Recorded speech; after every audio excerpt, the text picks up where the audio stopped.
Meus irmãos, a paz do Senhor, seja bem-vindo a mais uma aula de teologia, do curso básico de teologia da FATEAL, núcleo aqui em Bateguara. Nós iremos abordar nesta videoaula a tricotomia humana. Não se esqueçam, nós estamos estudando antropologia. Nós estamos abordando o módulo 4, o quarto módulo, e nele estamos abordando a antropologia. Nós já estamos agora na unidade 4. E na unidade 4 nós abordaremos essa questão tão importante, tão crucial, que gera muita polêmica, muita discussão, há vários debates, muitas controvérsias acerca da composição do homem. Gente, de maneira geral, vamos começar a nossa aula. De maneira geral, o homem ele é concebido, a visão sobre o homem é uma visão dualista.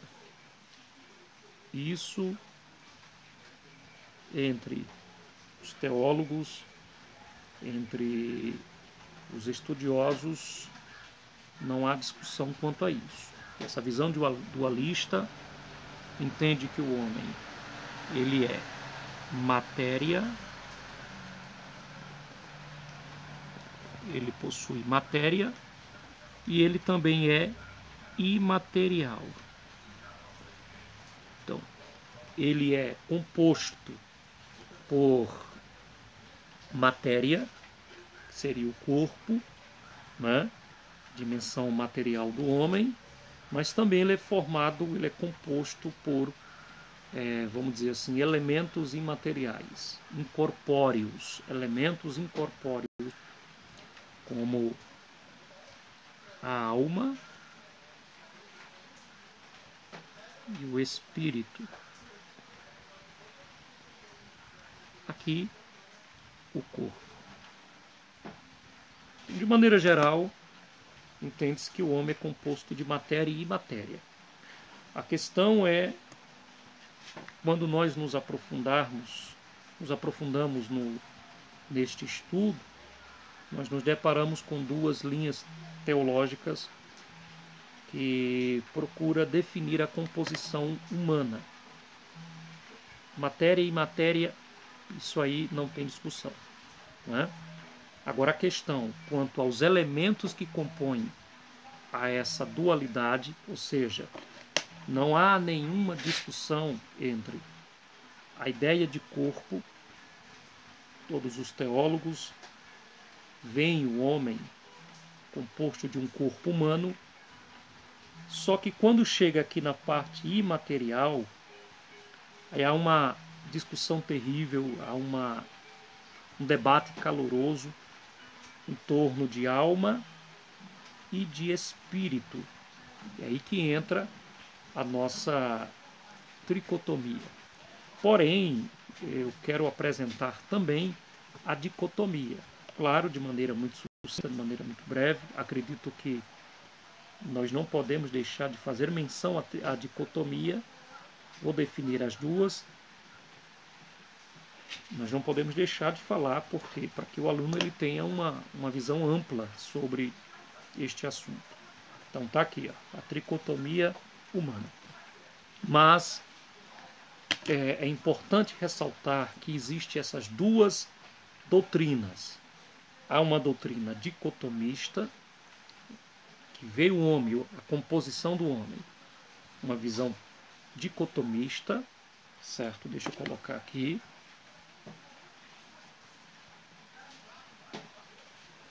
Dicotomia.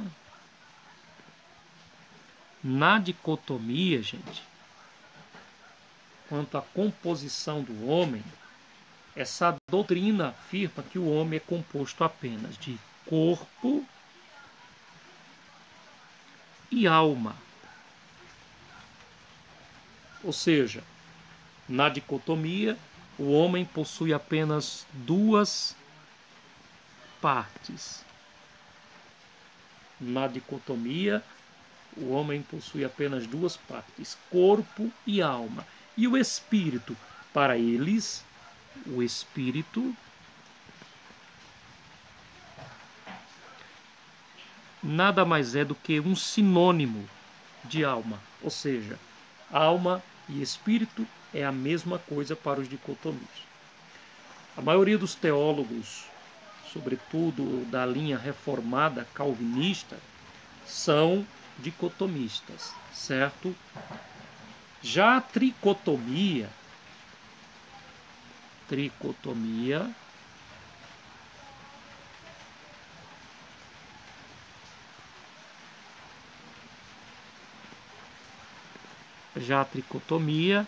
entende que o homem é formado por três partes. Não se esqueça, a dicotomia diz que o homem é formado apenas por duas. Já a tricotomia diz, essa linha teológica doutrinária afirma que o homem é formado por três partes: corpo, alma e espírito. Qual é a diferença da tricotomia para a dicotomia? Primeiro, na própria definição. A dicotomia são duas partes, tricotomia, três partes. Segundo, para os tricotomistas, alma e espírito não é ou não são a mesma coisa. Para os dicotomistas, alma e espírito é a mesma coisa. Para os dicotomistas, quando a Bíblia usa o termo espírito ou alma, em certas ocasiões, em certas passagens, esses termos aí são sinônimos. Esses termos apenas ampliam certos aspectos da alma, por exemplo. Portanto, gente, a dicotomia entende dessa forma, que alma e espírito é a mesma coisa. Já os tricotomistas não. Os tricotomistas entendem que alma é um elemento, é uma parte distinta do espírito, assim como o espírito é distinto da alma. São três partes distintas: corpo, alma e espírito. Deixa eu resumir para vocês nessa imagem aqui.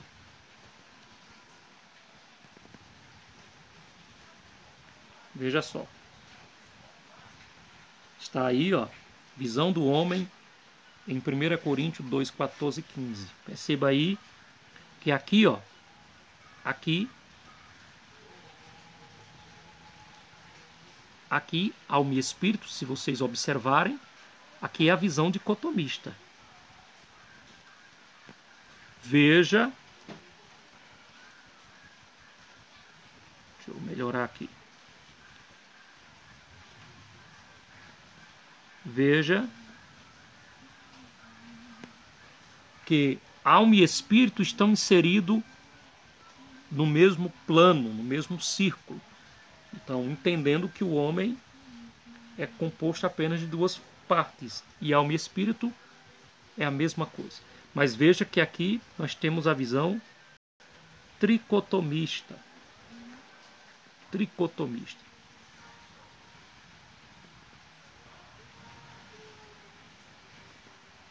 Nós temos aqui a visão tricotomista. Veja, nós temos aqui a pneuma, que é a alma, nós temos a matéria, que é o corpo, e nós temos aqui a alma.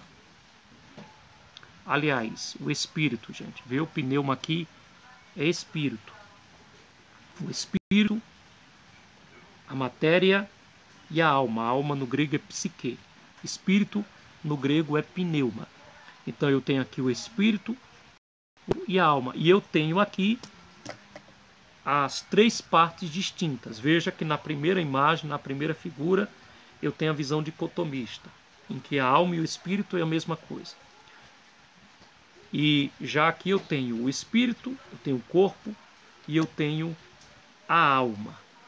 Então essa é a visão dicotomista e a visão tricotomista. Vale dizer que nós pentecostais somos tricotomistas, certo? Como eu falei, os teólogos de linha reformada calvinista são dicotomistas. Para eles, o homem é formado apenas de duas partes, corpo e alma. Mas os pentecostais, de linha pentecostal reformada também, são tricotomistas.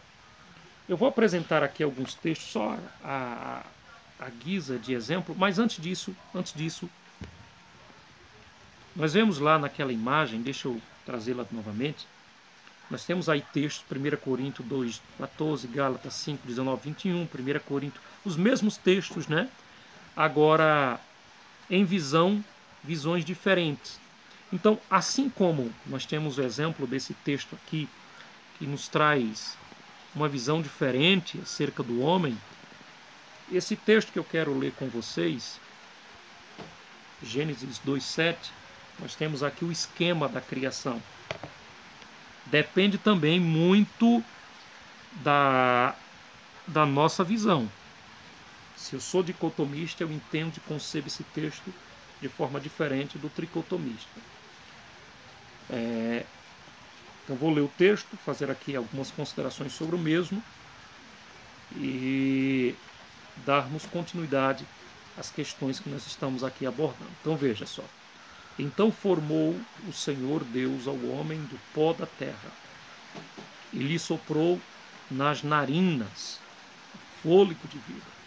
E o homem passou a ser alma vivente. Nós temos aqui, né, as duas, vamos dizer assim, nós temos aqui o esquema da formação do homem, né?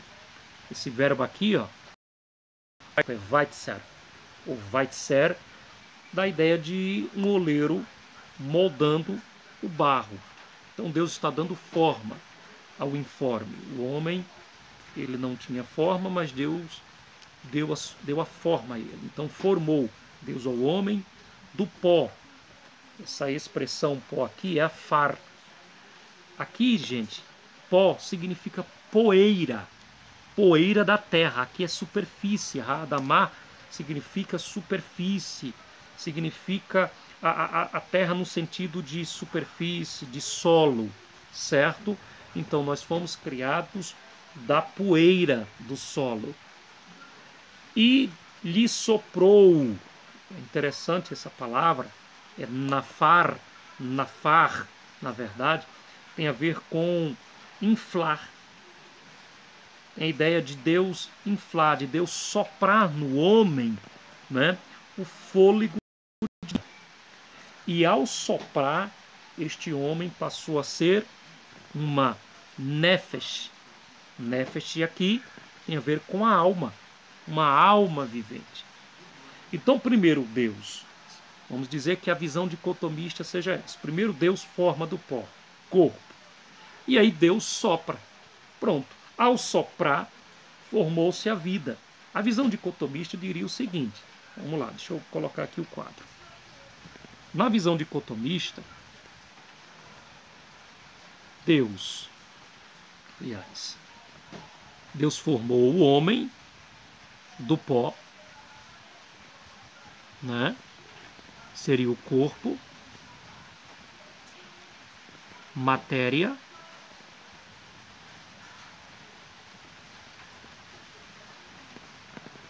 Deus formou o homem do pó, o corpo, a matéria, e Deus soprou. Este sopro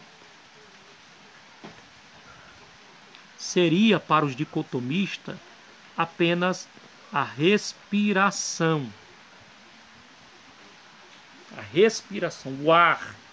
Deus soprou o ar nas narinas do homem, do boneco, vamos colocar assim, de barro, e ele tornou-se uma alma, um ser que vive, que respira. Então, veja que na visão dicotomista eu tenho apenas isso aqui. Eu tenho o pó e eu tenho a alma. Eu tenho o corpo e eu tenho a alma.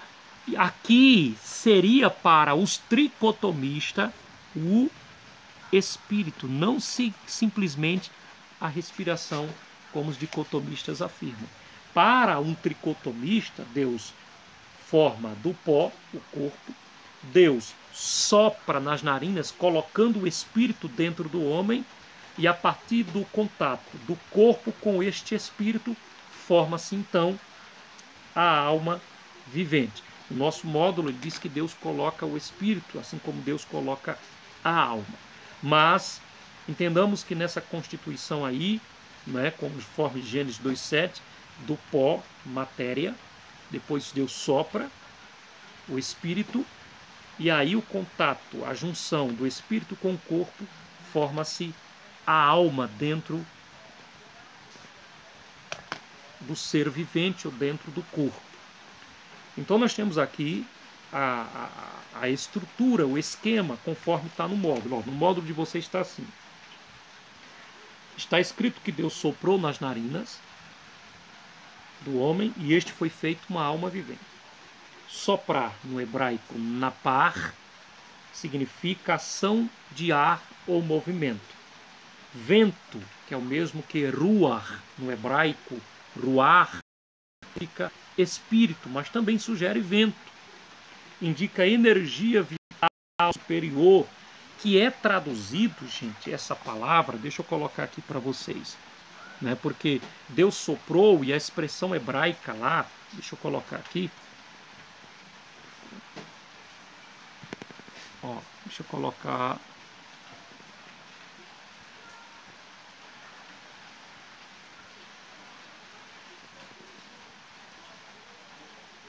aqui, ó.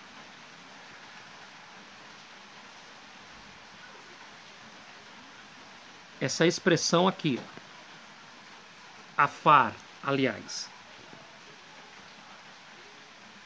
Deixa eu ver aqui. Aqui. Né? Soprar. Nafar. Nafar significa soprar, acender, sopro, respiração. Essa palavra aqui, nafar, tem a ver com sopro.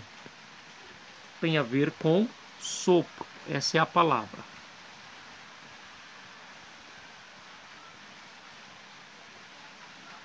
Deixa eu apagar aqui que é um outro artigo.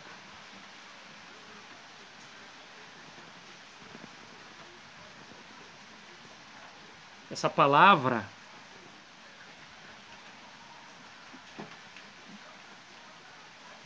nafar, que é traduzido por inflar.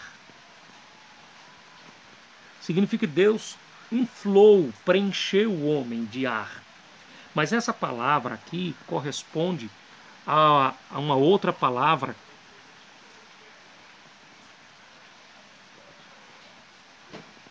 ruar, mais ou menos assim.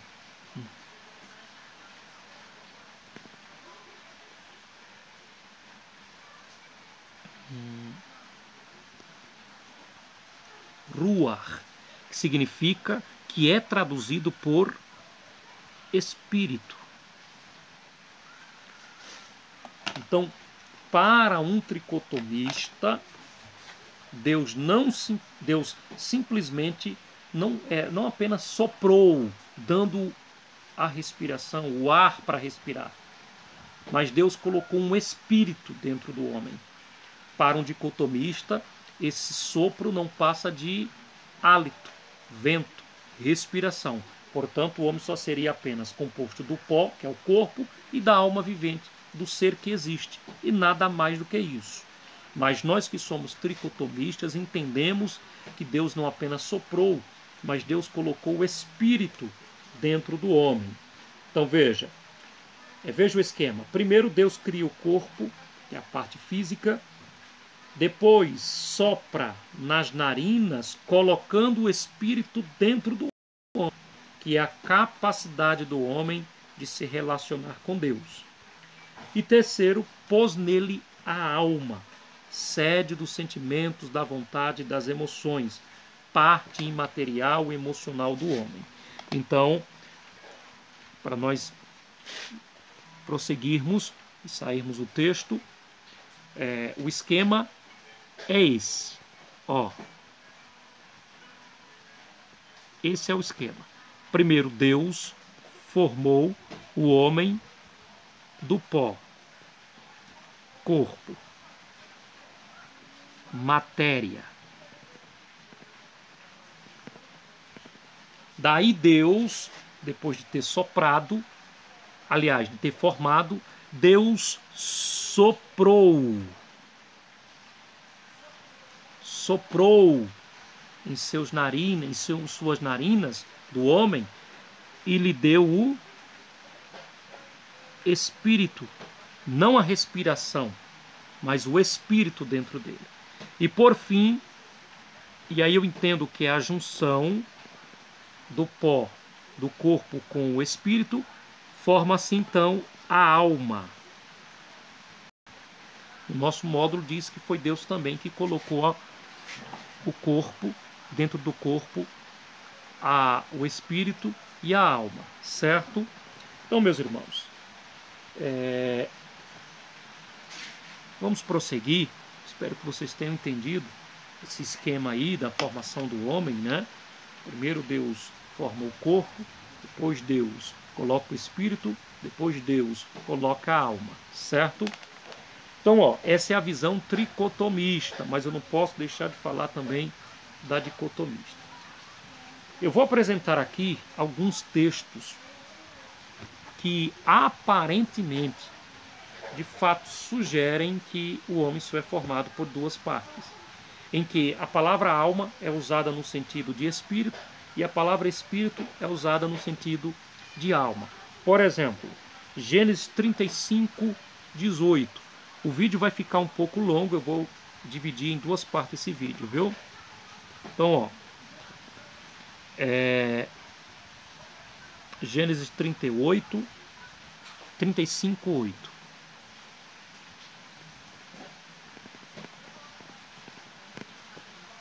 Diz assim: morreu Débora, aliás, Gênesis 35, 18.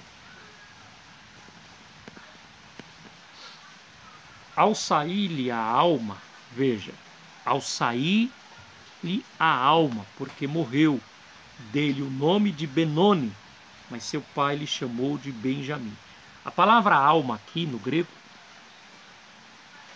psique, e do hebraico nefesh. Gente, aqui a palavra alma está sendo usada no sentido de espírito. Ao sair o espírito e não a alma, ao sair o espírito, o contexto imediato do versículo mostra isso. Então, os dicotomistas pegam esses textos para tentar provar que o homem é composto apenas de duas partes, porque aqui alma é usada no sentido sinônimo de espírito. Nós podemos ver, por exemplo, quando Jesus morreu, né, diz o texto, e entregando o espírito. Então, já lá é o espírito, aqui é a alma.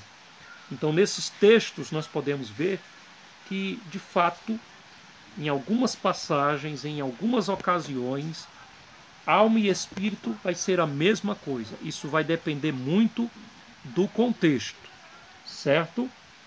Deixa eu pegar outro texto aqui. Por exemplo, de acordo com Hebreus 12, 23, a Bíblia diz que no céu estão os espíritos dos justos aperfeiçoados. Mas em Apocalipse, capítulo 6, verso 9, diz que João viu as almas dos justos que morreram durante a grande tribulação. Veja, em Hebreus fala que o espírito dos justos estão nos céus. Em Apocalipse 6, 9 diz sobre as almas dos justos. Espírito dos justos e alma dos justos. Então nós vemos aí que a palavra alma e espírito é usada de maneiras sinônimas em algum contexto. Mas isso não significa dizer, meus irmãos, que alma e espírito é a mesma coisa. São as mesmas coisas. Não. Apesar de a Bíblia usar às vezes o termo de maneira sinônima, nós vemos texto, por exemplo, em que a alma vai ser apresentada de forma distinta do espírito, né? Nós veremos textos em que a tricotomia vai estar muito clara. certo? Muito clara, sem nenhuma dúvida, que corpo, alma e espírito são três partes distintas, ainda que a Bíblia às vezes usa a palavra alma e espírito no mesmo sentido.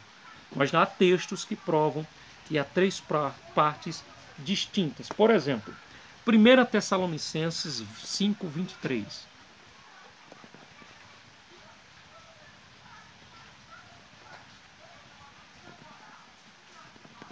Veja. E o mesmo Deus de paz vos santifique em tudo, e o vosso espírito, alma e corpo sejam conservados íntegros e irrepreensíveis na vinda do Senhor, do nosso Senhor Jesus Cristo.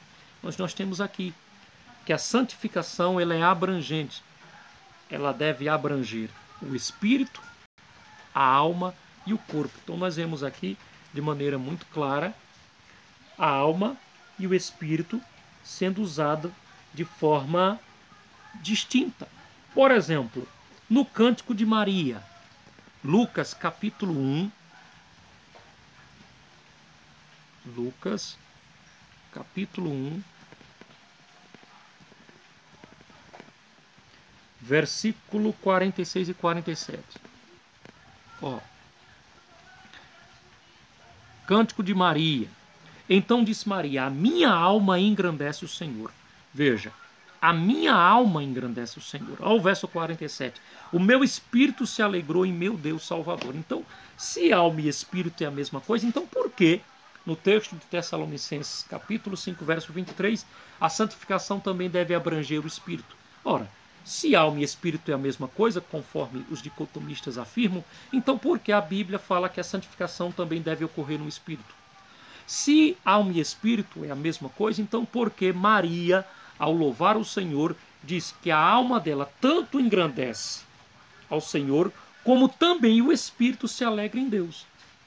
Gente, se nós fôssemos abranger aqui, fazer uma breve apresentação do contexto imediato, veja, a minha alma engrandece. Engrandecer tem a ver com razão, porque a alma, nós veremos mais à frente, a natureza da alma, a alma tem a ver com a razão, tem a ver com a intelectualidade, tem a ver com as emoções, tem a ver com o sentimento. O espírito e a relação da alma é a relação do corpo com o mundo exterior, mas a relação do espírito é uma relação com Deus. E ela diz aqui: minha alma engrandece o Senhor, que é a minha razão de entender que Ele é grande, que Ele é merecedor disso, esse é o meu entendimento, mas o meu espírito, aliás, o meu espírito se alegra no Deus, o meu Salvador. E aí tem a ver com a relação do espírito com Deus. Então, há inúmeros textos que provam que a alma e o espírito não é a mesma coisa. Não é a mesma coisa. Deixa eu me ver aqui. Hebreus 4:12. Muito conhecido também. Hebreus 4:12 diz assim: porque a palavra de Deus é viva e eficaz, é mais cortante do que qualquer espada de dois gumes e penetra até a ponto de dividir a alma e o espírito. Como é que pode dividir a mesma coisa? O escritor aos Hebreus está dizendo que a palavra de Deus é apta para fazer a divisão, para penetrar na divisão da alma e do espírito. Então nós vemos aqui, meus irmãos, nesses textos, que alma e espírito não é a mesma coisa. Que alma e espírito são partes distintas do corpo, aliás, do homem. Portanto, a visão tricotomista é uma visão bíblica, não é uma especulação, ela tem fundamento na palavra de Deus. Tem fundamento na palavra do Senhor. Então, o homem é constituído, bíblica e teologicamente, por três partes: corpo, alma e espírito. Vamos falar um pouquinho sobre esses três elementos. E eu vou dar continuidade no próximo vídeo. Já vai em 30 minutos, acredito que 30 minutos já é o suficiente, né, para não cansar.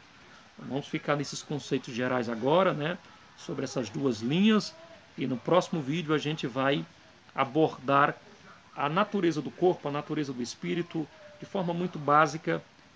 Só depois nós vamos entrar, por exemplo, também numa questão muito polêmica, que gera muita discussão, que é a origem da alma. Deus abençoe.